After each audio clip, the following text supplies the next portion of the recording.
Boa noite a todos, que a paz do Cristo seja conosco. Estamos iniciando, nesse momento, a nossa reunião habitual das segundas-feiras.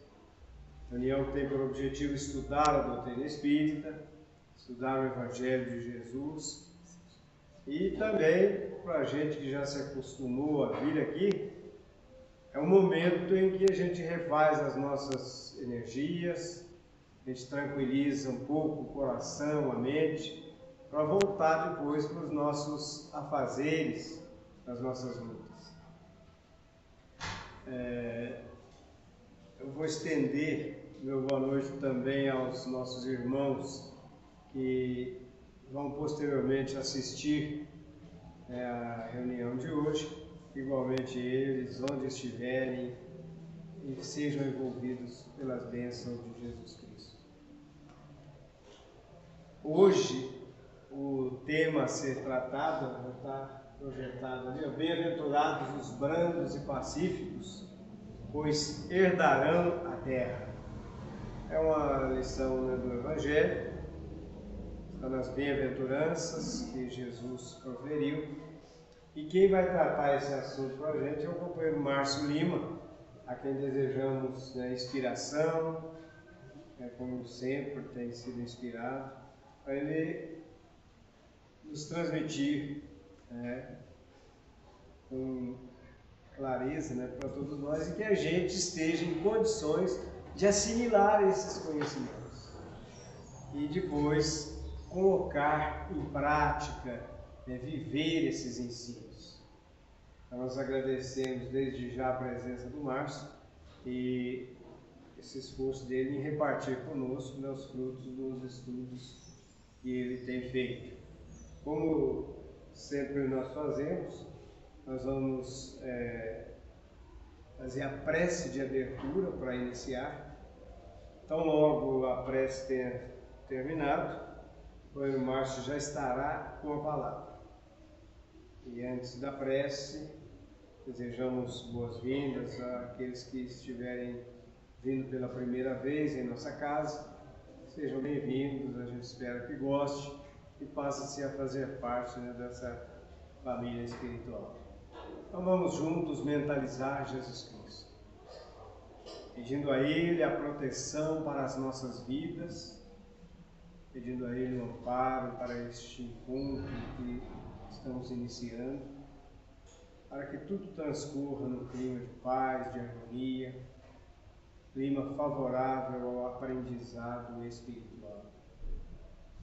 Mestre e Senhor Jesus Cristo, nós te agradecemos por mais esta oportunidade. As bênçãos do seu amor, da sua luz, permaneçam conosco e que estejamos prontos para receber os seus ensinos, com a disposição de incorporá-los em nossa vida. Obrigado, Divino Mestre, mais uma vez. Em seu nome, abrimos a nossa reunião desta noite. Com você, Márcio. Bom trabalho.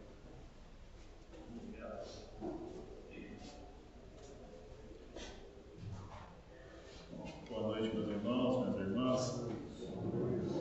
Que a paz de Jesus esteja em nossos corações, E que a gente esteja, assim, preparado para o banquete espiritual. Como a gente tem todas as segundas, às 8 horas, a gente começa aí o nosso banquete espiritual. E hoje a gente vai falar de uma das principais, vamos dizer, boas aventuranças, Uma das mais belas, mas uma também que sempre nos deixa ali com uma pulga atrás da orelha, O que seria, essas palavras tão desafiadoras que Jesus proferiu lá no monte, Quando ele mencionou lá que bem-aventurados são os brandos e os pacíficos, pois esses herdarão a terra. Nós estamos falando aí de algumas palavras que foram pronunciadas há mais de 2000 anos. E se a gente trazer para o dia de hoje, a gente vai ver o quão atualizadas são essas palavras. elas se encaixam perfeitamente até hoje. E elas continuam ali, né, extremamente atuais. Então, a gente vai partir do início, né? Então, lá no comecinho, né, quando Jesus proferiu essas palavras lá no Sermão do Monte. Então, vamos dizer assim, né, vamos pensar, né, que há 2000 anos atrás, quando Jesus esteve lá no Sermão do Monte, ele começou a proferir essas palavras, e quando ele mencionou esse trecho, né, que é o trecho que está lá em Mateus 5, né, capítulo 5, versão 5, ele mencionou, né, que bem-aventurados são os mansos e pacíficos, porque esses herdarão a terra.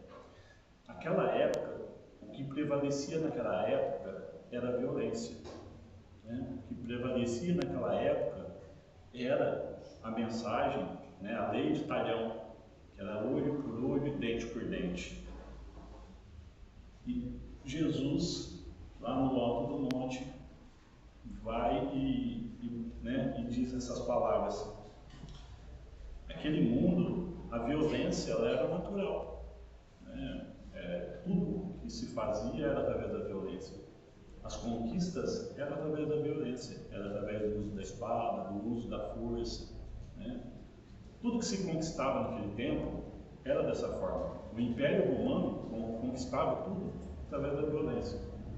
E chega Jesus, né, com esse cenário e vira tudo de ponta cabeça, né, com essas palavras, que quem herdariam a terra eram os mansos e os pacíficos. Então, assim, naquela época, os próprios apóstolos não compreenderam o que Jesus queria dizer. Tanto que tem uma passagem que Judas vai até Jesus e diz para ele, né, falou, Jesus, mas só os brandos e os pacíficos herdarão a terra, né? Era uma forma que ninguém estava habituado. Jesus trouxe, trazendo, né, uma mensagem de que o amor que conquistaria a terra. Então imagina, né, naquela época, isso poderia ser reconhecido como uma fraqueza, né? Que o amor era que os mansos e os pacíficos que iriam ali, né, herdar a terra.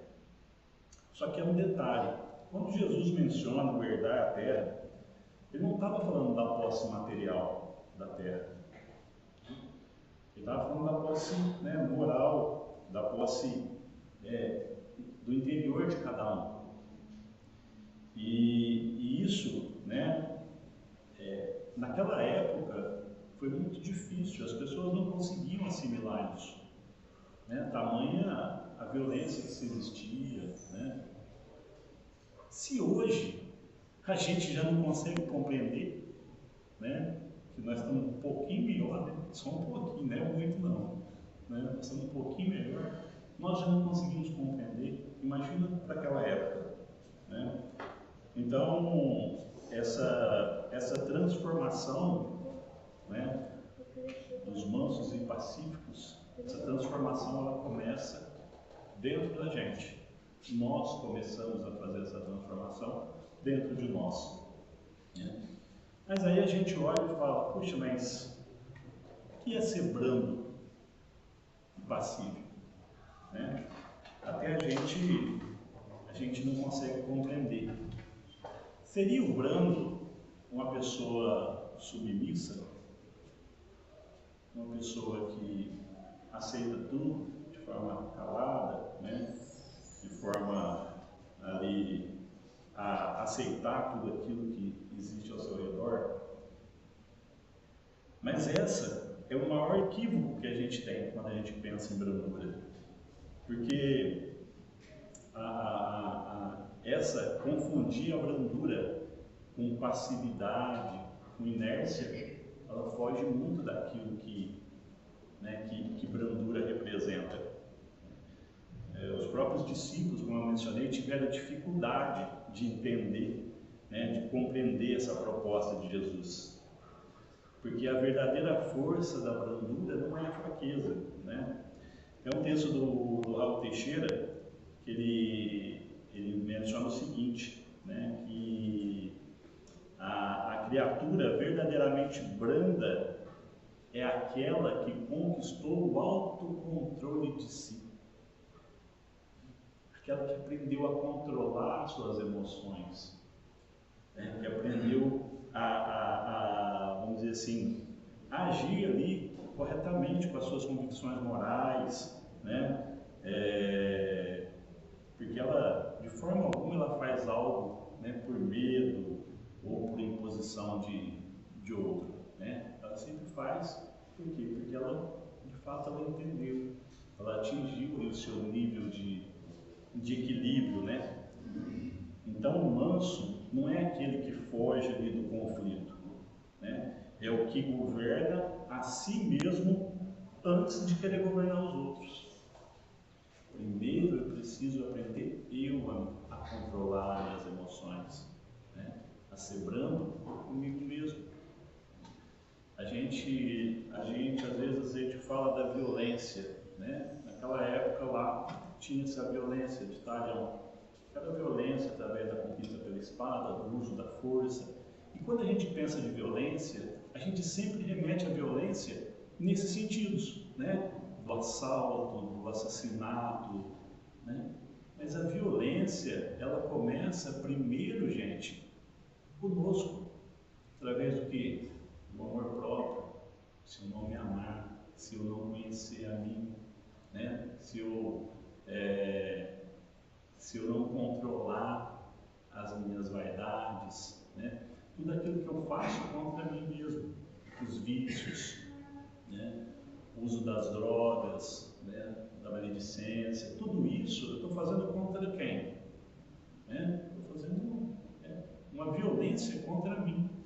Então, a violência ela não é só essa violência que nós conhecemos, mas sim aquela que nós praticamos, né, contra nós mesmos, né? E quando a gente olha e pensa dos mansos e pacíficos, né, que a gente fala que ele foge desse conceito de que o brando ele é uma pessoa pacata, é só a gente olhar esses três personagens aqui, são alguns, né? São três que eu pesquisei e que eu entendi, né, que se encaixa dentro desse conceito de brandura. O Gandhi, né, ele libertou a Índia, né, sobre o domínio sem recorrer à violência nenhuma, né, mostrando que a resistência pacífica ela pode mover nações inteiras. É uma passagem de Gandhi que, quando ele foi lá para o discurso final, no qual ele foi assassinado, ele tinha uma pessoa que andava com ele que era um chefe de polícia, e na hora que ele foi sair, ele olhou e esse amigo dele estava com um revólver na cintura. Ele falou: não, onde você está indo com isso aí? Ele falou: não, Gandhi, é que nós vamos lá, mas a gente não sabe o que pode acontecer lá, né? Se eu estou indo pregar paz, se eu estou indo pregar não violência, como que eu vou levar alguém com uma arma junto comigo? Né? E o amigo, né, respeitou o desejo dele, largou a arma e foram. Chegando lá, na hora que chegaram no espaço que ele ia fazer o discurso, ele ouviu uma pessoa chamando ele, né? Ele ouviu a pessoa chamando, ele virou, a pessoa foi e descarregou o revólver nele, né? E mesmo assim, quando ele estava ali, né, desfalecendo, ele pregou paz. Ele, em momento algum, ele atacou a pessoa que havia, né, desferido os tiros contra ele, né? Então, assim, ele foi uma pessoa branda, pacífica, né? Mas ele tinha a opinião dele. Ele não foi uma pessoa que se deixava levar por outros. Ele conseguiu, né, mudar toda uma vida que tinha ali, né? Ele conseguiu fazer uma transformação, né? Martin Luther King, né, que conduziu pelos os direitos civis, né, sem usar violência nenhuma, né? Ele não respondeu o ódio com ódio, ele respondeu o ódio com amor, com dignidade, né? ele transformou toda uma consciência da nação, né? Que era a consciência do racismo, né? Que tinha na época, né? Tem até hoje, infelizmente, mas aquela época nos Estados Unidos era o ápice, né? das divisões raciais, né? E a outra aqui que a gente, né, conhece muito bem, que é a Madre Teresa de Calcutá, né? Que dedicou a sua vida inteira ao trabalho silencioso do amor, né? E ela fazia o bem, mas ela tinha as suas convicções. Tem uma certa passagem dela que uma pessoa chega para ela e pergunta, né, sobre o trabalho dela. Fala que o trabalho dela, ela fazia aquele trabalho, mas aquele trabalho era o quê? Era uma gota de água no oceano. O que aquele trabalho dela ia resolver perante o mundo? E ela responde para ele, né, que sem essa gota o oceano seria menor. Então, quer dizer, ela usou-se da sua brandura, da sua doçura, mas com convicção, com força. E ser brando é isso. Ser brando não é ser pacífico, não é ser passivo, né? Então a diferença é muito grande. Eu posso ser brando, mas eu sou firme naquilo que eu quero. Quer um exemplo maior do que pacífico, né? E brando do que Jesus? Jesus foi a pessoa, né? O ser mais brando e pacífico que nós tivemos nesse mundo. E Jesus, em momento algum, ele fraquejou nas suas convicções. Jesus foi um ser brando, pacífico, mas tinha suas convicções. E tanto é que, através da sua brandura, Jesus foi crucificado, né? Passou por todo aquele processo e ele se tornou ainda mais forte. Quer dizer, nem toda violência que praticaram contra Jesus fizeram com que se esquecêssemos dele. Muito pelo contrário, né? Toda a história de Jesus foi ampliada e se prevalece até o tempo de hoje, né? Então, quando a gente fala que Jesus menciona sobre a herança da terra, né? Jesus está falando ali de tudo aquilo que nós podemos conquistar enquanto mansos e pacíficos. A gente vive, né, um período de transição, né, do mundo de provas e expiações para o mundo de regeneração, né? Então, imagine o seguinte: nós precisamos mudar isso em nós. Se nós queremos continuar nesse mundo, nós vamos ter que melhorar, né? Então a gente tem que começar a pensar que nós temos sim, né, que ter essa brandura. E essa brandura, né, essa força interior, que nós precisamos ter ela conosco, ela é forte, mas ela também pode ser destruída, ela pode ser corroída. E aí nós vamos entender, né, qual que é o grande inimigo aí que a gente tem da mansidão. E no próprio capítulo 9, ele fala, né, que é o que? A cólera.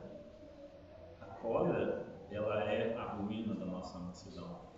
Se nós não estivermos preparados, se nós não estivermos conscientes, como diz Raul Teixeira, se eu não for governador de mim mesmo, eu vou ter alguns problemas, né? Então, o Kardec, ele sempre nos apresenta a cólera, né, como uma das paixões mais funestas, né? Uma daquelas que obscurecem a razão e nos aproxima da animalidade. E aí, quando a gente fala de cólera, qual que é a raiz da cólera? Vocês sabem qual é a raiz da cólera? A raiz da cólera, gente, é o orgulho. Vocês já perceberam que sempre quando a gente fica, vamos falar, bravo, revoltado com alguma coisa, é sempre porque algo contrariou a gente. Sempre algo contraria a gente. Então, quando a gente fica ali irritado, isso quer dizer o quê? Que na maioria das vezes a minha vontade não foi prevalecida. O outro deveria ter agido, né, como eu queria, e não como ele agiu. Sempre pensando que ele fez uma afronta na forma do qual eu me senti desconfortável, né? E as coisas, elas deveriam acontecer da forma como eu esperava, não como aconteceu ou como o outro fez, né? Então, quando essa realidade, né, contraria a nossa expectativa, o orgulho se machuca. E aí, a cólera explode, através da raiva, através, né, da violência. Né? Quantas vezes a gente vê, né, algumas situações na vida, né, no dia a dia, na rotina, alguém que se sentiu ali afrontado, né? Então, a raiz do problema, ela nunca está no outro, né? Ela está em nós. E é por isso que, né, os espíritos, né, o próprio Kardec menciona, né, e ele afirma que quem se irrita facilmente demonstra a falta de domínio sobre si, né, sobre si. Quando a gente não consegue dominar as nossas emoções, é onde a cólera sobressai. E na verdade, a cólera, ela não ajuda em nada. Ela só agrava e faz sofrer, principalmente quem sente ela. A gente que às vezes se estoura no trânsito porque deu mão fechada, que não acontece isso não. E o trânsito, pessoal, é bom para dirigir, a gente não passa por isso não. Mas, né, então assim, a gente vê que a cólera hoje, ela se manifesta, né, ela se manifesta de várias formas. Então, como eu mencionei, ela pode ela pode se manifestar no trânsito, né, na agressividade do trânsito. A pessoa fecha, a primeira coisa que a outra faz é pôr a cabeça para fora e, né, você sabe que um dia eu estava assistindo uma palestra do Paulo Hernandes, o Paulo contando que lá, muitos anos atrás, né, Paulinho conhece bastante o Paulo Hernandes, mas muitos anos que começou a ser orador, né? Ele falou assim, quando ele começou a ser orador, um dia ele estava no trânsito, o cara deu uma fechada nele, ele ficou muito bravo. E ele ficou muito bravo, pôs o braço para fora, aí ele começou a parar, pensou, né? Falou, não, mas espera um pouquinho. Nossa, eu preciso melhorar, né? Porque se tem alguém passando aqui e vê eu dar esse espetáculo, a pessoa depois vai, rapaz, ali não é o que faz que dá palestra espírita, né? Foi que controle que ele está tendo, né? Mas é o que? São os momentos que a gente tem, né, da cólera. Então ela se manifesta ali no trânsito, né?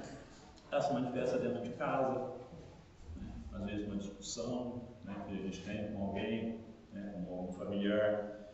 Ela, né, e a palavra, quando a gente fala, né, em termos de discussão com alguém, a palavra às vezes ela fere mais com a espada. Porque às vezes você fala algo para alguém e essa pessoa, para ela esquecer isso, vai demorar um tempo, né? Ela vai ter que trabalhar ali dentro dela o perdão, né, para poder superar. Então a palavra, ela machuca muito. Outro aspecto, que é um aspecto que a gente vive, né, nos dias de hoje, né, que é a polarização política. Quem aqui não tem um amigo que está do lado A ou do lado B, mas que acaba sempre dando confusão? Né?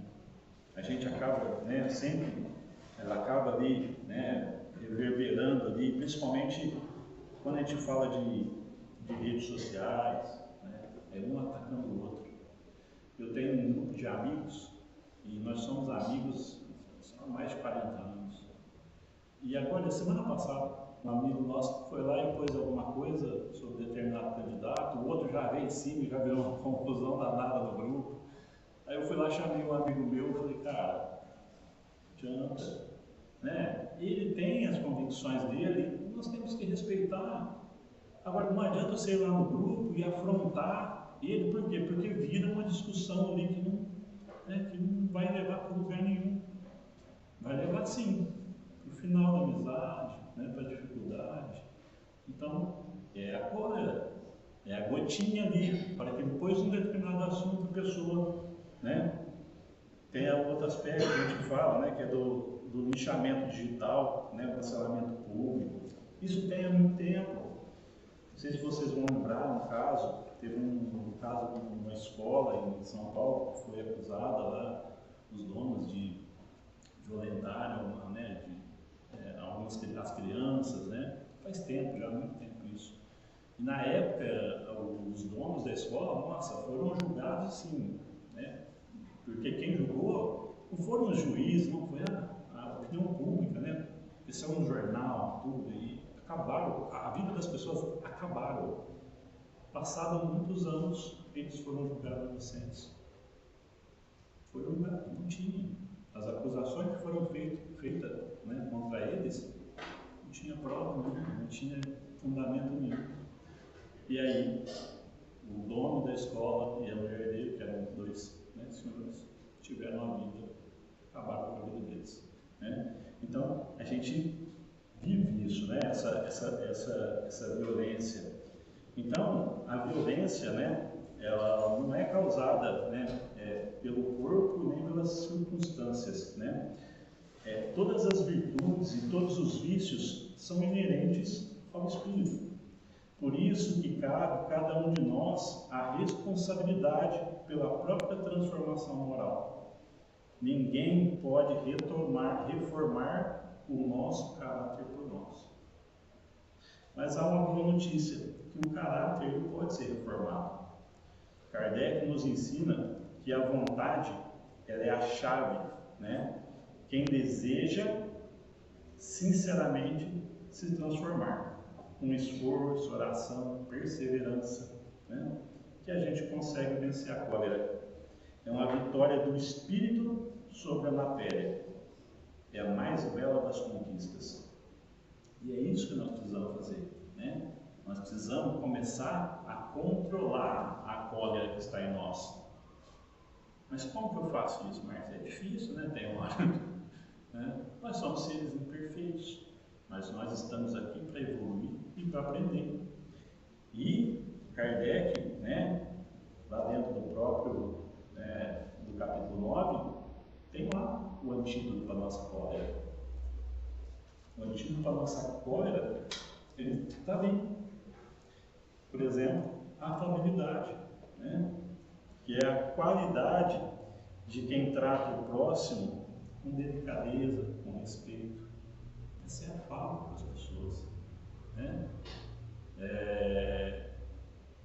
Quantas vezes a gente, né, vive situações de que uma palavra ela encerra, uma palavra bendita, o cuidado, o respeito, ela pode encerrar uma discussão. Eu vi esses tempos atrás um vídeo que era as pessoas simulando situações do dia a dia. Por exemplo, simulando uma discussão no trânsito. Né? Simulando não, na verdade era fatos, né, que aconteciam. E aconteceu um caso do cara que fechou o outro, né, quase bateu, né? E o cara que fechou, em vez dele, né, ficar bravo, o outro ficar bravo, o que ele fez? Ele pediu desculpa. O cara me desculpa, eu me distraí aqui. Né?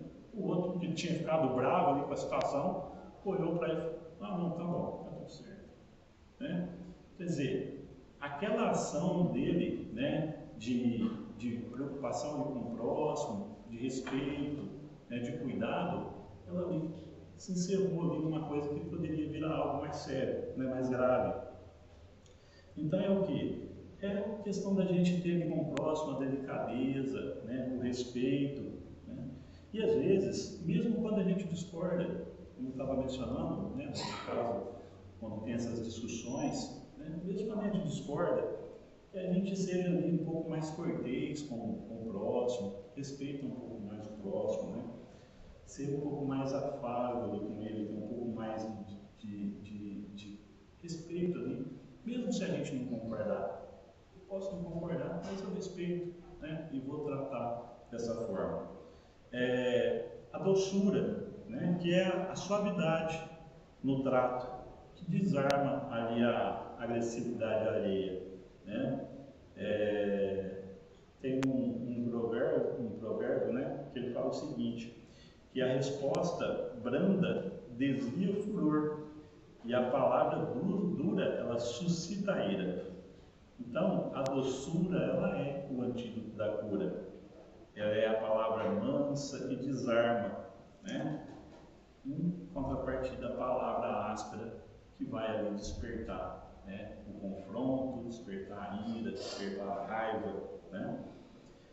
Então, quantas vezes a gente, né, algumas discussões que a gente tem ao longo da vida, e se às vezes a gente escolher ali uma palavra mais mansa, né, mais calma, não vai ali acabar com aquela, né, com toda aquela situação, com toda aquela dificuldade, né? Eu brinco sempre que, dependendo da discussão, eu prefiro ter paz que ter razão, né? Então a gente respeita, né? Tem que respeitar, né? Mas com doçura, né? com afabilidade, né? E depois nós temos a paciência, né? E a paciência é a virtude que nos ensina a respeitar o tempo divino. Eu vi uma palestra do Haroldo que ele estava falando um pouco sobre essa questão, né, da própria da nossa evolução enquanto espírito, que a gente precisa respeitar o nosso desenvolvimento.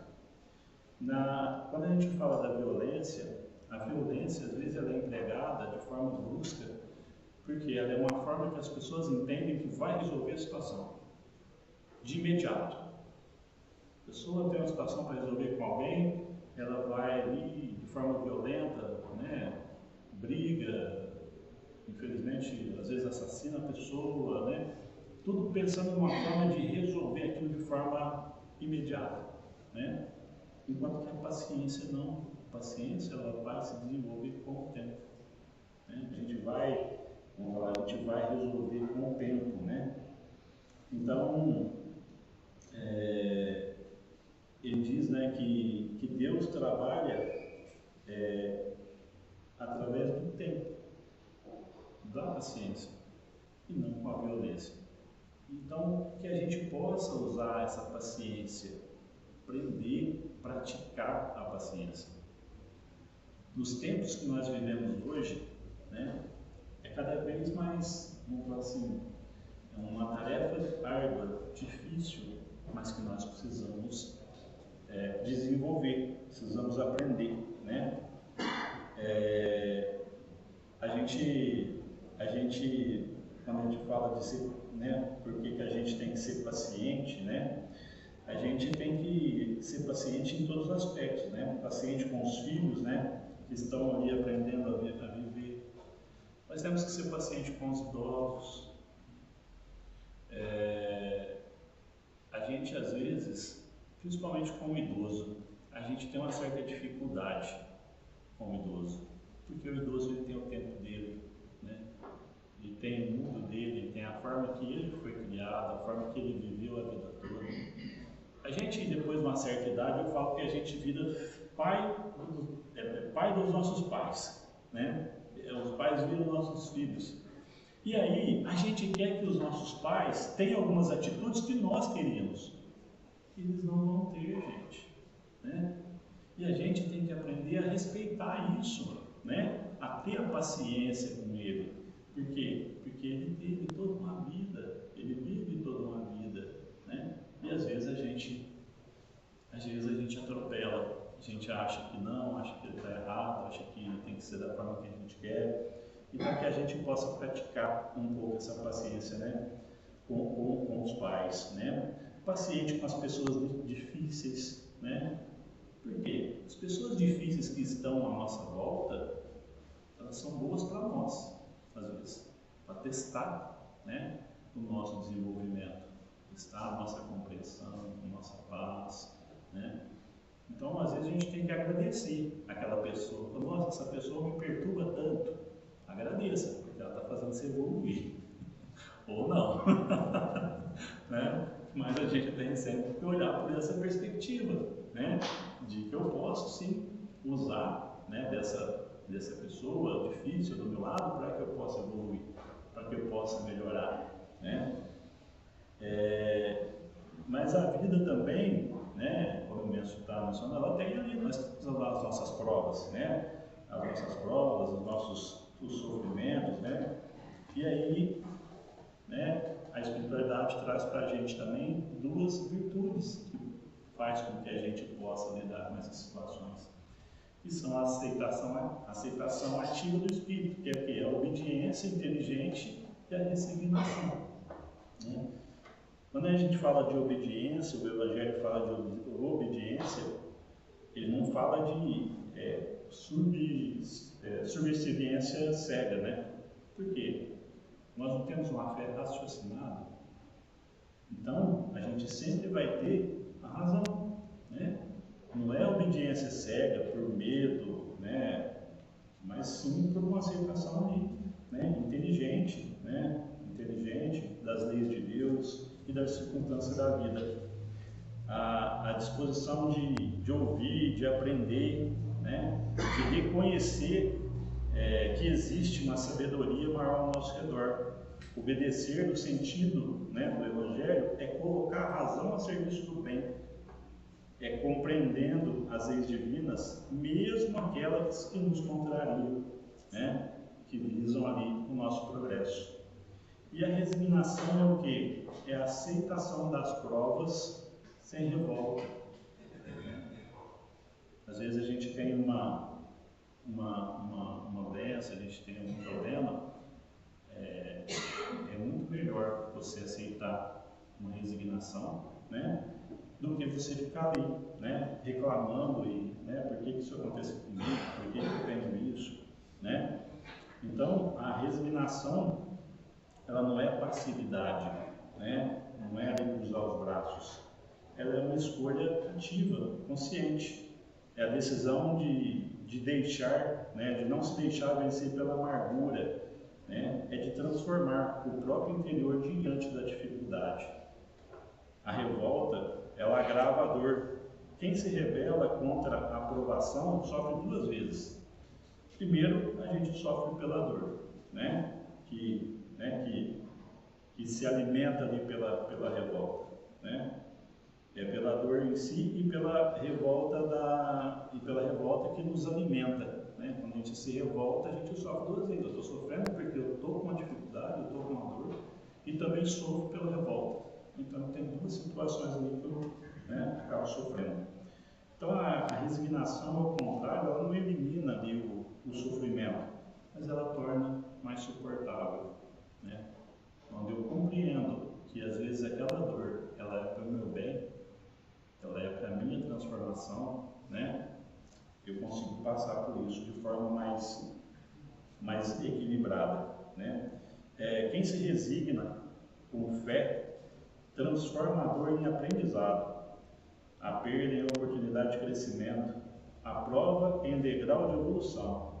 E é assim que os Espíritos nos explicam: o sofrimento bem aceito purifica, o sofrimento mal aceito endurece, né? Então, tudo isso a gente olha, né? A gente vê, mas e no dia a dia, na prática? Porque tudo isso é a nossa teoria, né? O Espiritismo traz para a gente, o Evangelho traz para a gente, mas isso, né? Aí a gente tem algumas, né, situações que a gente pode aplicar no nosso dia a dia, né? Primeiro ali é a distinção, né, entre ser pacífico e ser pacificador. Porque eu posso ser pacífico, não vou fazer mal com ninguém, vou ficar na minha caixinha. Ou eu posso ser pacificador, eu posso transformar, né, alguma situação.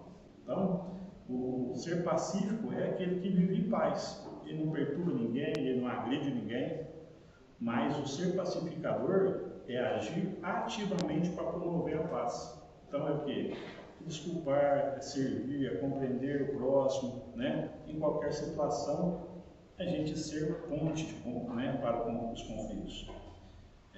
Jesus não nos chamou apenas de ser pacíficos, ele nos chamou para ser pacificadores. E como que a gente faz isso, né, no dia a dia? A gente tem alguns exercícios que a gente pode praticar, né? Aqui eu estou mencionando aqui 4 que a gente pode praticar no dia a dia. Né? Mencionei há pouco no trânsito, eu estou dirigindo ali, sofro, né? Só passo, acontece uma situação, gente, respira, né? Respira. Não adianta você discutir, você, né, querer ficar bravo, isso pode até trazer, né, consequências sérias da forma do mundo que a gente está vivendo hoje. Então, aconteceu uma situação, respira, né? Reconhece ali que o outro também está passando sua dificuldade. Hoje a gente não consegue identificar a dor de ninguém, todo mundo, gente, está passando por uma dificuldade, seja ela financeira, seja ela emocional, de todas as formas. Que a gente tenha um pouco de empatia, às vezes, de se colocar no lugar do outro. De que adianta eu brigar, eu gritar, eu buzinar no trânsito? Nada. Eu falo que eu tenho uma coisa com buzina, eu falo que buzina só serve para isso. É só para incomodar os outros, é uma confusão. Então não usa. Né? Então assim, a gente pode começar no trânsito ali a praticar isso no nosso dia a dia, porque a gente possa assim, né, ir melhorando, né? Em casa, né, no convívio do lar ali, toma cuidado às vezes com as palavras, né? Às vezes tem alguma situação que desagrada com algum familiar, toma cuidado com as palavras, o uso da palavra, da forma que você vai, né, conduzir certas situações.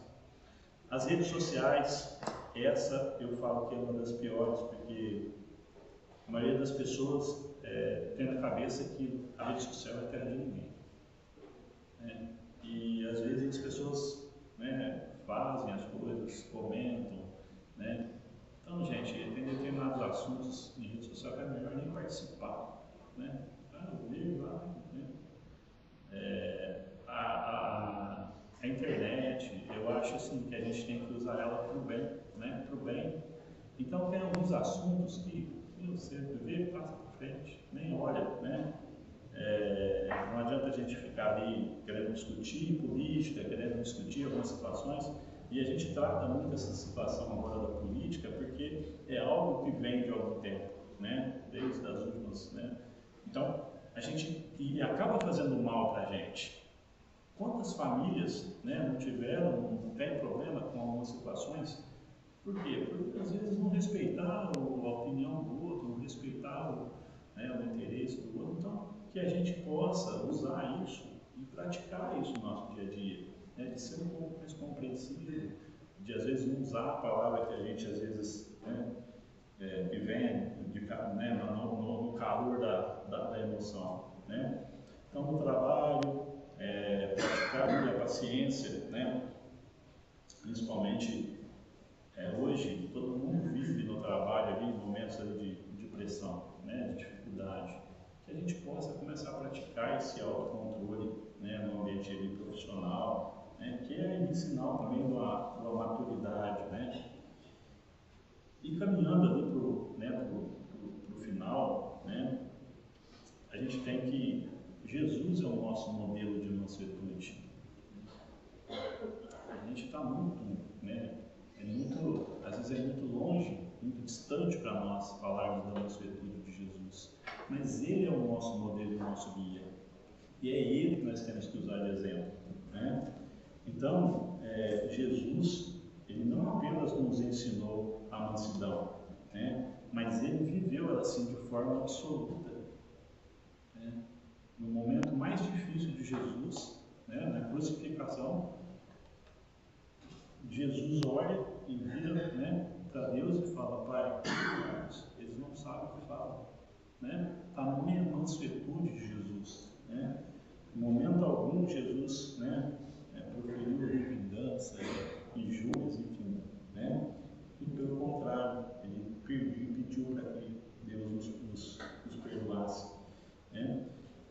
Jesus conquistou o mundo sem usar força, ele só usou o amor, só. Foi o que Jesus trouxe para a humanidade, o amor, sem usar a força, a violência e hipótese alguma, né? Que a gente possa também usar um pouco desse amor de Jesus, né? Buscar esse amor de Jesus, essa compreensão. Nós estamos distantes, né? Mas a gente tem que ir melhorando um pouquinho cada dia, né? Que a gente pratique um pouco cada dia, melhorar o Jesus como modelo, nosso modelo, nosso guia, todos os aspectos da vida, né? Então, o que Jesus deixa, né, essa mensagem, né, que a gente, né, que eu gostaria de trazer, que é essa mensagem de esperança, né? Que a gente possa, né, dentro do possível, trazer sempre a paz, né, para todos aqueles que estão à nossa volta. E se a gente quer um mundo melhor, se a gente quer viver melhor, essa mudança ela começa dentro de nós. Então, é o que a gente sempre, né, diz quando a gente fala da doutrina, é o que? É a reforma íntima de cada um. Um mundo melhor, ele começa dentro de mim. Ele começa nos meus pensamentos, nas minhas escolhas e nas minhas decisões. Se eu quero um mundo melhor, tudo começa dentro de mim. Que eu comece no meu ciclo de amizades, que eu comece dentro da minha família, né? Então, que nós possamos, né, como Jesus nos ensinou, né, ser brandos e pacíficos, não por fraqueza, né, mas por uma força maior, que é a força do amor. E aí eu gostaria só de deixar, né, para nós, aí para a reflexão de cada um, que a gente possa, né, a gente botar a nossa cabeça lá no travesseiro, antes de dormir, né, porque às vezes a gente bota a cabeça e já bota dormindo, né, mas que a gente pense um pouquinho, né, como a gente reage, né, quando o nosso orgulho é contrariado, que a gente possa ali fazer observar esses padrões, né, na nossa vida, qual que é a nossa reação, né, que a gente possa cultivar a nossa mansidão, né, como prática diária, e que a terra, né, se renova pelos que se renovam.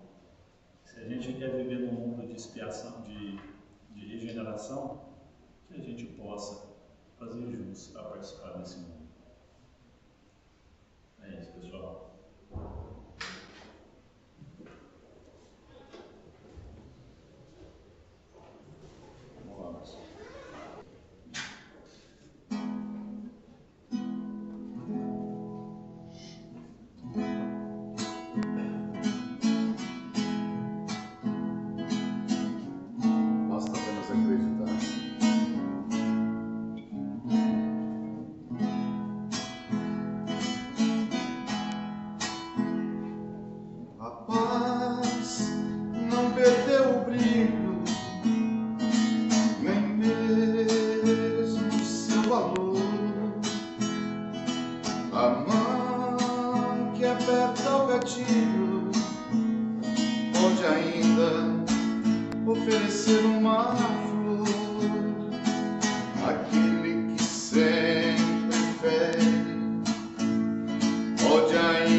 Viver a vida sem rancor e